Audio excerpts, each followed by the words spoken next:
Good evening, everybody. How are you? This is Enrique Sanchez of Spanish United. Today, we have a very special guest on our show. Would you be kind enough to introduce yourself to the audience, please? Hello, my name is Enn Auskmann. I'm a pastor. I am the pastor of the Estonian Lutheran Church in Los Angeles. Estonian community is quite small, but yeah, they have a church and the pastor. So, and that's why I'm in this country. Hey, welcome. Thank you for so much for being on the show. Yeah, my pleasure. Yes. I was actually looking for a Estonian cultural center, and then I came across your website, and I was kind of surprised there was an Estonian church nearby.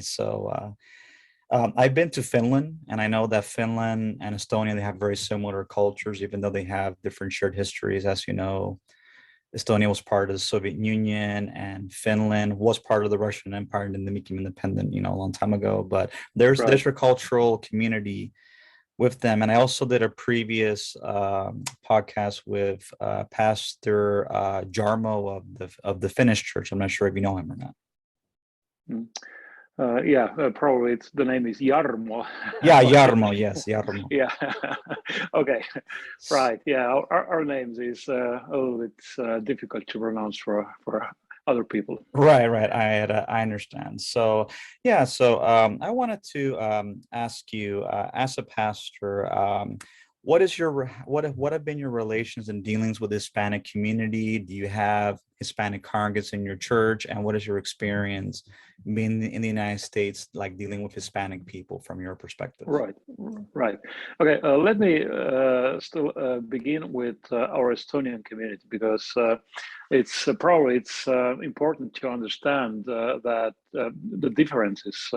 Well, because I don't know exactly how many Hispanic people are in the United States, but I know that in Southern California there are about 1,000 Estonians. So it's a fairly small community, right? If you think about how many people do live here, then it's yeah, probably very difficult to notice Estonians. But yes, we have a cultural center. We call it Estonian House, and there have been quite many different organizations.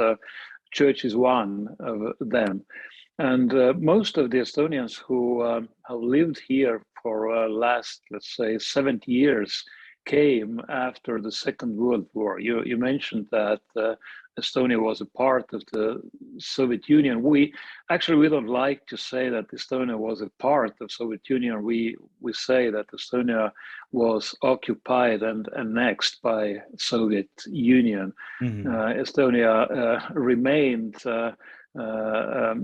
legally free independent country, but of course de facto it was annexed by the Soviet Union.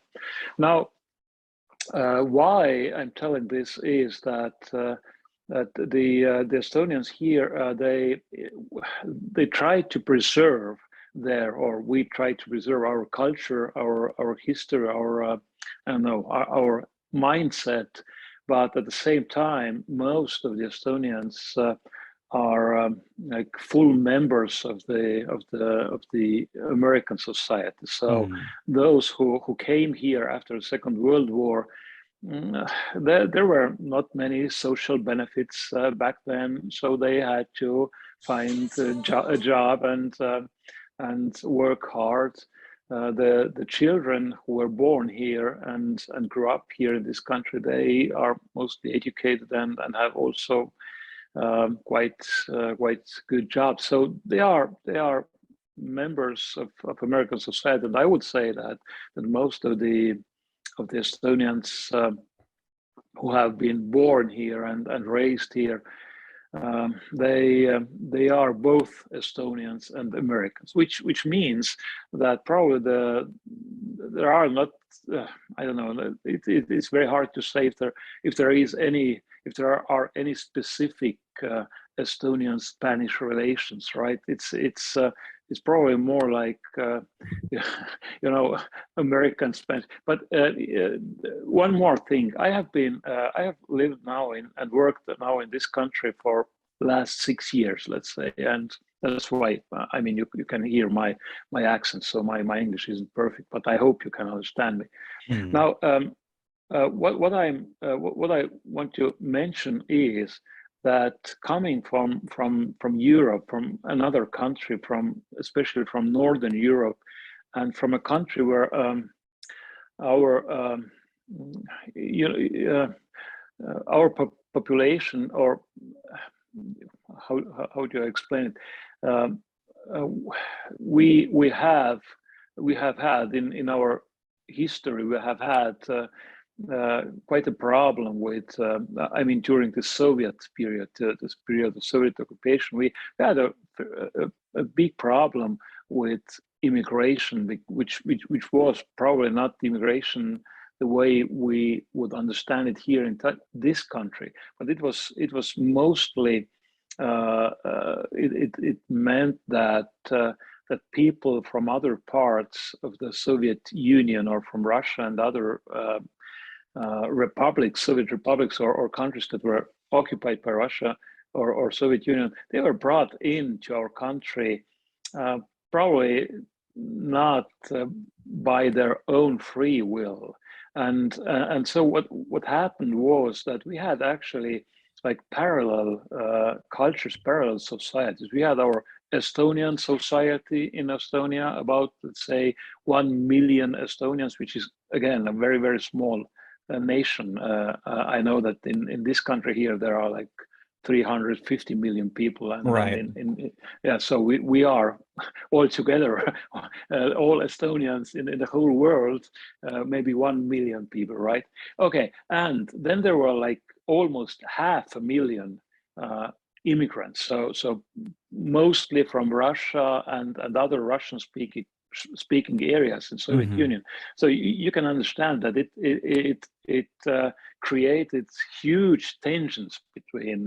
I mean, if you have people of 1 million, and then suddenly there have been brought in like 400,000 or 500,000 people from absolutely different cultural background, then it was not easy. So we are fairly and so careful and cautious when we think about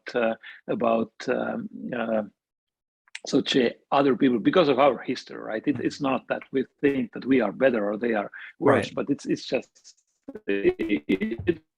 so now. But when I came into this country here, then I must say that I was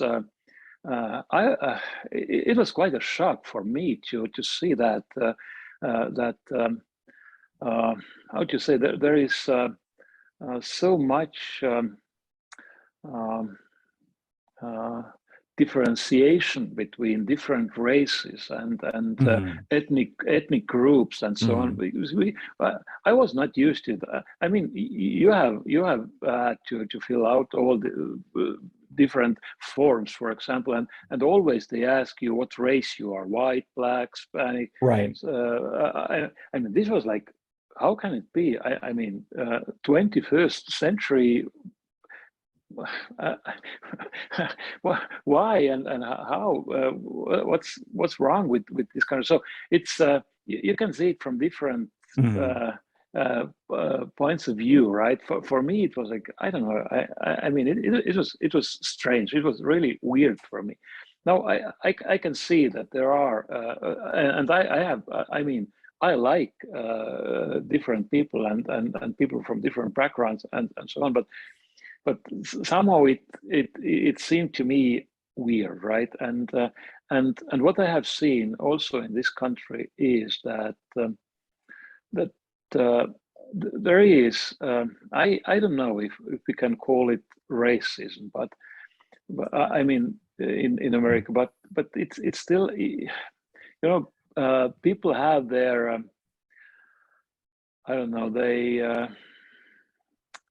there are have some their, yeah, it's called prejudices. prejudices, yeah, and some stereotypes and so on. And this is something that I'm not used to. I mean, really, we had our history, we had our problems, but here in this country I see it more, and it's very hard for me to understand. And I Yeah. would say, I would say that among Estonians, and how the I mean, how is the attitude of Estonians? I mean, the Estonian immigrants towards like other people, so to say. I would say it's a little better because of our history, and because Mm. the people still remember that they are also they have also been refugees. They have also been, or they are immigrants, or the children of Right. the immigrants, and so I would say it's quite a what I have seen is that the Estonians here, they try to be as fair and welcoming and respectful towards the other people. So maybe because we are a very small people and nation, and we know what it means if you are I don't know, Minority. treated as, yeah, minority, or treated as like a second or third class person. I would say, but of course there are different people probably among the Estonians too. But I'm speaking from my own experience, and so what I can see is that there are, I know quite many people, quite many Estonians who have family, like who are married to like, for example, one of my colleagues, and he's an Orthodox priest, and he lives in San Diego. So he's married to a Mexican woman. So it's Right.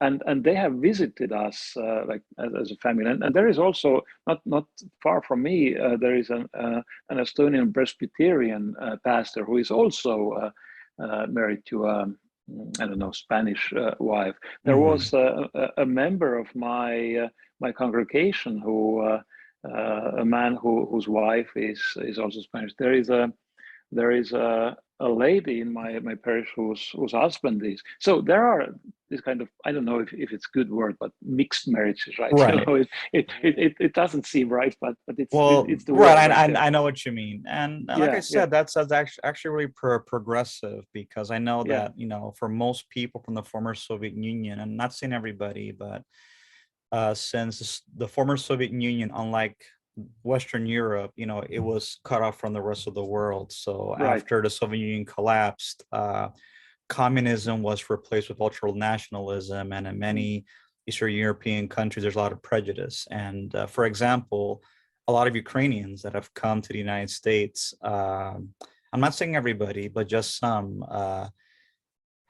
I've heard from many people from the Hispanic community that they treat them very, very bad. And I don't know if it has to do because there's more of them, or because they were more insular, but I've heard a lot of those stories, and especially a lot of Hispanics that have gone to Ukraine, like to work or to live. They were treated very bad when right, the right. war happened. Mm. Yeah, I maybe I mean, for us it's very hard to say, because I don't know how well you know our history, or your listeners know, but Estonia was actually uh, uh, conquered first by Germans already in 1200s. So which Right. we and we became independent 1918. So which means for 100 years our uh, different countries, but still always under like occupation, under some other bigger nations, right? Right. Be Germans, Swedes, Poles, Russians, whatever, right? So probably in our I don't know, in our genes, or in our mindset, there is more maybe there is compassion, or some kind of sympathy or understanding of people who are also treated badly, or persecuted, or suppressed, or oppressed. So this is maybe this is something. Though I'm not saying that we are perfect, like that among us are no bad people. Certainly there are, right, right, and but I would say their general attitude is that we, I think, because of our historical background, we at least we try to understand other people. So and always treat other people, especially so to say strangers, right, or oppressed people or minorities, with sympathy and with help. And by the way, just a personal Sure. experience. My wife, when we came to this country, she didn't find a job, and she was looking everywhere, and then she finally found a job in a grocery store, and yeah, it was very simple work she did, and almost all her co-workers were Hispanic. So yeah, the people who I don't know, the management was white people, but all the other people, they were, yeah, Mexicans, Right. as they say here. And my wife said, I mean, she has never met better people. So they are hardworking, they are nice, they are I don't know, they are just sweet and warm, and if I may say, I don't want to insult anyone, but they are like more real. I mean, uh, I don't know why. Maybe because they have seen like hardships, like Hmm. the real life. You know, it's one thing to many people in this country have been raised in quite I don't know, wealthy conditions, so maybe they haven't seen this kind of Right. hard work, and so maybe this makes us a little closer to each other. One thing I was gonna add is that Hispanic people, in my opinion, I think go through more hardships because primarily many Hispanics come from lower Right. economical, socioeconomical backgrounds. Many of them don't speak the language. Many of them are not considered to be of Caucasian background, so they tend to be treated more badly. And even Hispanics that are American born, at the end of the day, they're not seen as really citizens or as being part Hmm. of the country, because America has always been historically a white country and a black country. Even though there was Right, slavery, right, black right. people are always seen as Americans, while Hispanic people are not. So one of the things that Spanish United does is to combat stereotypes and prejudices at the same time to give awareness that Hispanic people are part of the United States. We've always been here.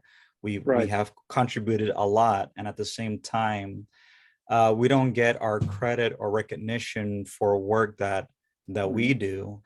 And I feel that Hispanic people need to be given the proper respect and the proper credit that we deserve, like everybody else does, because I feel that we are the largest minority, Hmm. and Spanish is a de facto language, even though many people don't say that it is, but it is.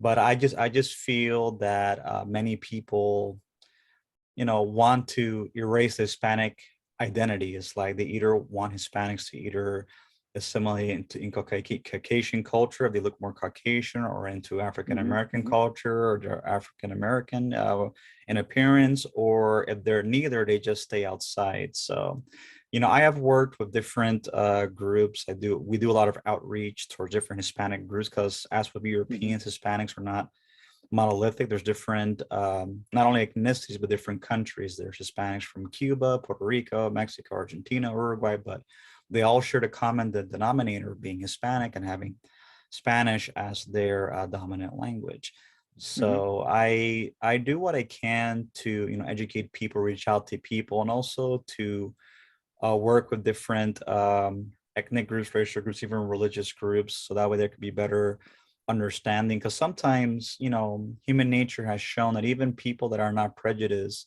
if they don't understand another group of people that are different or even have a different religion, they kind of go by stigmas or by preconceived notions of the other Right. without getting to know them first. So that's one thing that we do with Spanish United, is try to present a positive image of the Hispanic community, that we are educated, we are working people, we're not bad people, we're Right.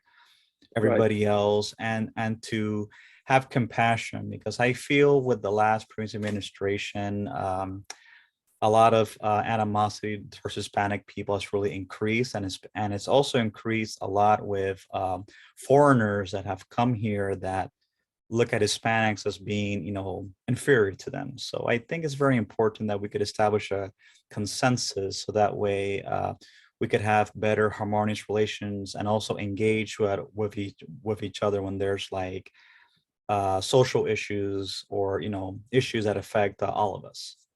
Mhm. Yeah, I think you are absolutely right. And what I have seen, as I said, my wife had very good experience with working with Hispanic people, and the other thing is that, and this is again, this is. I know it seems strange for me coming from another country which yeah, of course, doesn't have so many different ethnic groups, right? As I said, there are Estonians now. There are less these Russian-speaking people than during the Soviet time, but still, this is the our minority. We were talking about like 1 million Estonians, maybe 300,000. We call them Russian-speaking people, right? Okay, Mhm. but what I wanted to say is that, again, one thing that you immediately notice here coming to this country is that all the or maybe not all, but most of the hard work, or such like simpler jobs, which doesn't mean that they are easy jobs, right? Or unnecessary, or less necessary jobs, but are done by Hispanic people, right? Like I mean, all the people, when you see construction work, there is a building of a house, or construction work, road construction or something, you see almost only Hispanic people, right? When there Correct. are gardeners, when there are some, even at grocery stores and some other places, and of course these are also less paid jobs, right? And this is, I don't think that it's just um, I don't know that it has just happens that way, but I really think that you're right. There are people in this country who think that they don't deserve more, right? This is like their place, and this is, I mean, again, coming from another culture, this is like a little bit shocking for me, this kind of attitude, right? So yeah, I mean, I really have a very all my contacts or experience with Hispanic people have been wonderful. It's uh, yeah, just the truth. Now, just to come back, if there is if there is some kind of I don't know, if we do something together, or is some kind of cooperation between Estonians and Hispanics in Southern California or in America in general, I really don't know that there is, except as I said, we have in Los Angeles, we have the Estonian House, which is in the central Los Angeles, west of 24th Street, and it's a neighborhood or area in Los Angeles, in central Los Angeles, where the most people who live there are Hispanics. Okay. So which means that our neighbors, like the neighbors of Estonian House, are mostly. There are also some houses where to live the students of the what is the University universities, students. yeah, Southern California, right? Okay, but most of people who live there are Hispanics, and as far as I know,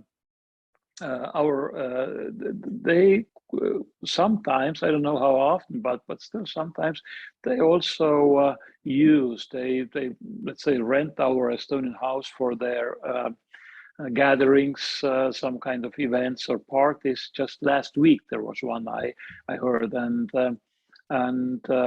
we are very happy because of course the Estonian house is first and foremost for the Estonians to preserve the Estonian tradition and culture in this country, but we are happy to serve the community. If possible, we have always given the opportunity for the Hispanic people, for the neighbors, for some organizations there to use our house, and usually our there is an Estonian lady who lives there, and she also takes care of the Estonian house for cleaning and everything. And she is always very happy and likes it very much. So she says, "Oh yeah, because the culture is different, right? We Estonians, we tend to be more like quiet and and serious." And she says, "Oh, it's so great to have these people here. So then the house is full of life and joy and music and very vibrant." So it's I would say we are very we have very good experience. And one more, one of the co-workers of my wife at the grocery store. She when she married, she invited us to the wedding and to the party after the wedding, and this was beautiful. I mean, this was really really great. So it's yeah, I don't know if it was like traditional Mexican wedding or Mm. party, but it was great. So I mean, for us, it's just fun. I mean, we really like it. So good people, and when we first came here and lived in an apartment complex, then of course, yeah, again, all the handymen and so they were Hispanics, right? And one was Antonio from Mexico, and he was such a great man. So we had good time, not just he fixing something, but Mhm. we took time and then invited him to and spoke, and he told us about his life and how he came here, and it was hard. It was hard because what is very hard for us to imagine. He came here for, I don't know, 40 years ago, and then he couldn't go back for tens of years to see his Mhm. family and mother. And I mean, this is just inhuman somehow. I don't know. So it's there is a lot that needs fixing. I would say Yeah, many, in many, Estonia. many Hispanic people, unlike many Eastern Europeans or even people from the Baltic states, many of them, when they come here, many of them don't come with money, and Right. even when they are already established, it takes them. Sometimes they can never see their family because a lot of them are not able to get their status in order, and many of them are just barely to get by, and in my honest opinion, I think Hispanic people struggle a lot more because like I said, we're not seen as citizens, and we're always being seen as Right. foreigners. And Yeah.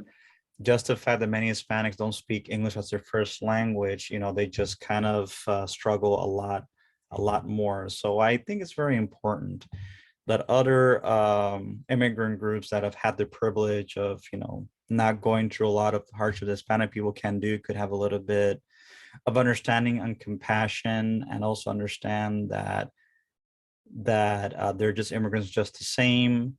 We all have different needs. We may look different or have a different background, but as human beings, we all have needs, and we all have to do what we can to strive to be better, in terms of educating ourselves, educating our families, and making our communities better. But also another thing that Spanish Night wants to do is also bring reforms to the Hispanic community. Like, I feel that education is something that is lacking, Mm. and Sure. primarily it has to do because they believe that it's not part of the culture.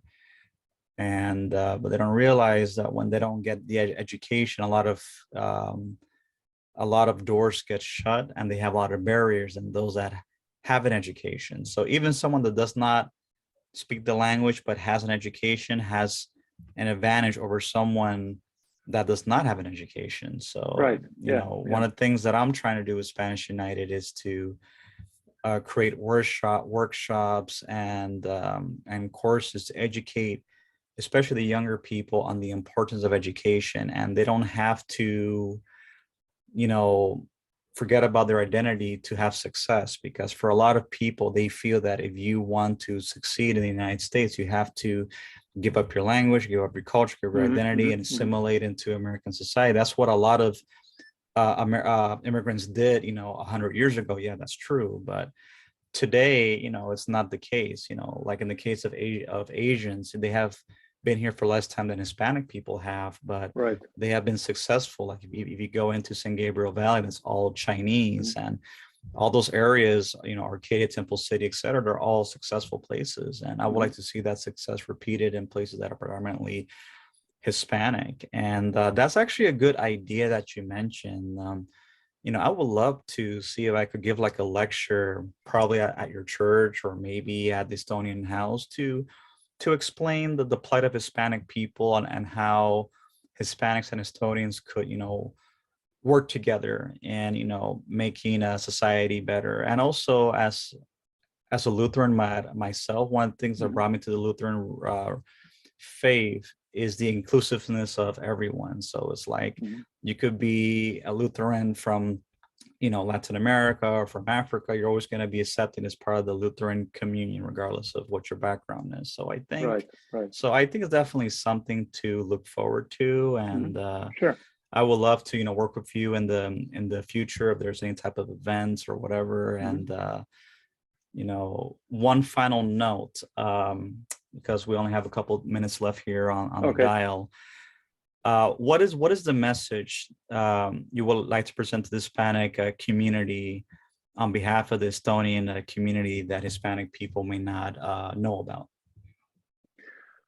Oh, that's You can make it brief.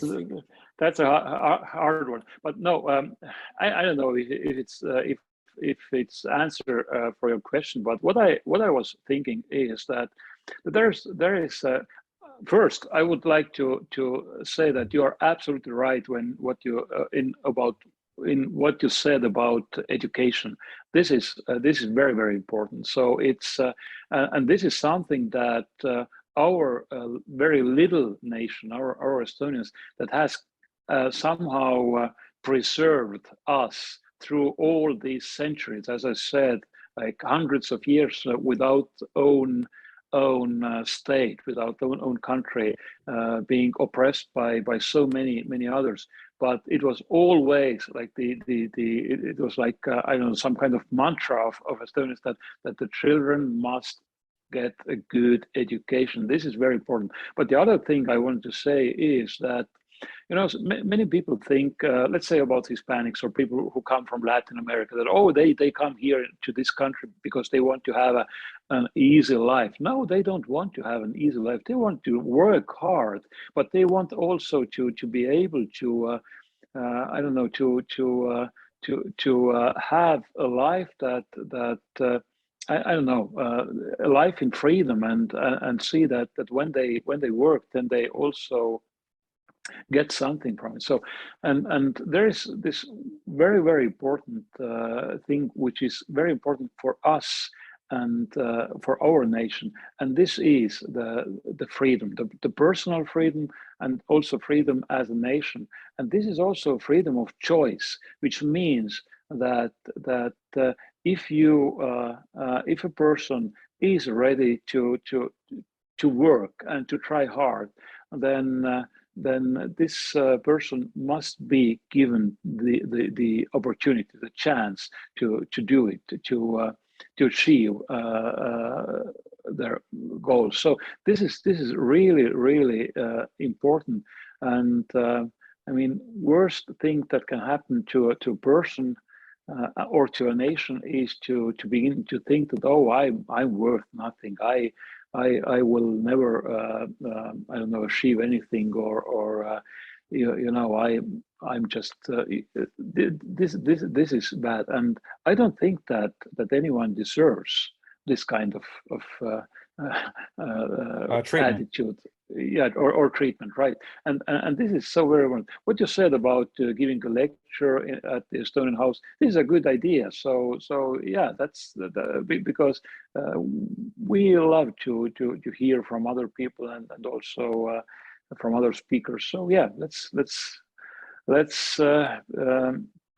be in touch and try to organize something. Definitely. I really appreciate your time, Pastor Ann. And as soon as I'm finished, I will email you and text you the link, and you could share it with whoever you want to share it with. Thank you so much for being Okay, on Spanish thank you. United. Yeah, okay, thank you. Have a wonderful day. Bye-bye. Yeah, bye bye.